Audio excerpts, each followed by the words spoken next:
తెలంగాణ తల్లి తెలంగాణ చిహ్నంలో మార్పులు చేస్తామని మరోసారి స్పష్టం చేశారు సీఎం రేవంత్ రెడ్డి. అసెంబ్లీలో మాట్లాడుతూ ఈ విషయాన్ని పునరుద్ఘాటించారు. తెలంగాణ తల్లి అంటే తల్లి, సోదరి, అక్క లాంటిదన్నారు. మన కుటుంబ పెద్దలు ఎవరు కూడా వజ్ర వైఢూర్యాలు పెట్టుకుని ఉండడం చూడలేదన్నారు. కొంతమంది రాజులు, రాచరికపు పోకడులున్నవారు, గడీలలో ఉన్న పెత్తందారులు కిరీటాలు, భుజకీర్తులు, నడుములకు ఒడ్డానాలు పెట్టుకున్నారేమో కానీ రాచరికపు పోకడలతో, వజ్ర వైఢూర్యాలతో తెలంగాణ తల్లిని ప్రజలపై రుద్దాలని ప్రయత్నం చేశారన్నారు రేవంత్. ఇక తెలంగాణ చిహ్నంలోనూ మార్పులు చేస్తామన్నారు రేవంత్ రెడ్డి. ప్రస్తుతం ఉన్న తెలంగాణ చిహ్నంలో చార్మినార్, కాకతీయ శిలాతోరణం ఉన్నాయని, అవి రాచరికపు పోకడలకు చిహ్నాలని, అవి పాలకుల ఆలోచనలు, ప్రజాస్వామ్యానికి వ్యతిరేకంగా ఉన్నాయన్నారు.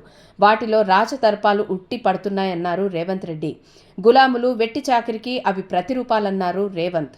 ఈ రాష్ట్ర ప్రజాస్వామిక రాష్ట్రమని, రాష్ట్రంలో ప్రజాపాలన సాగుతోందన్నారు. అందుకే అధికారిక చిహ్నాన్ని మార్చాలని నిర్ణయం తీసుకున్నట్లు చెప్పారు రేవంత్ రెడ్డి. తెలంగాణలో బీఆర్ఎస్ ఆనవాళ్లు ఒక్కటి కూడా లేకుండా చేస్తానన్నారు రేవంత్ రెడ్డి. ఆ బాధ్యత తాను తీసుకుంటానన్నారు. తెలంగాణ తల్లి విగ్రహం అధికారిక చిహ్నంలో మార్పులు చేయాలని ఇటీవల సీఎం రేవంత్ రెడ్డి అధ్యక్షతన జరిగిన మంత్రివర్గ సమావేశంలో నిర్ణయం తీసుకున్న విషయం తెలిసిందే.